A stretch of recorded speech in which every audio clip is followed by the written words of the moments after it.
मी साळान आसा हे जगप्रसिद्ध बेताळाचें मंदिर हांगा 2 बेताळ हांगा मुर्त्यो आसात. हाजी विशेशता म्हळ्यार ही नाथ संप्रदायाच्या काळान हांची पुजा चड वाडिल्ली गोंयांत.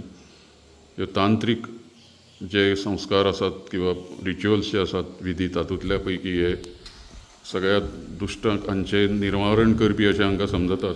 कित्याक हे सगळ्या भूत प्रेताचेर सत्ता गाजोवपी अश्यो हे दैवतां अशीं मानतात. ही खूब आमच्या कोंकणांत आनी गोंयांत लोकप्रिय आसात दैवतां, लोकदैवतां आसा ही बेताळ ती साळची. हांगा बऱ्या पैकी मंदिरांत तांची वेवस्था केल्ली आसा आनी आजू बाजूक ताजी प्रकार देवता हांगा आनी लिंगां बी सगळीं तांणी दवरिल्लीं आसात सांबाळून आनी बरी तांणी प्रिजर्वेशन केल्लें आसा. हांगा भरपूर जागो आसा हांगा चारी वाटेच्यान लोकांक रावपाक आनी सगळो प्राकार बी बरो वेवस्थीत साळच्या लोकांनी सांबाळ्ळा हांगा. ताका लागून हांगा येतकीच बरें दिसता.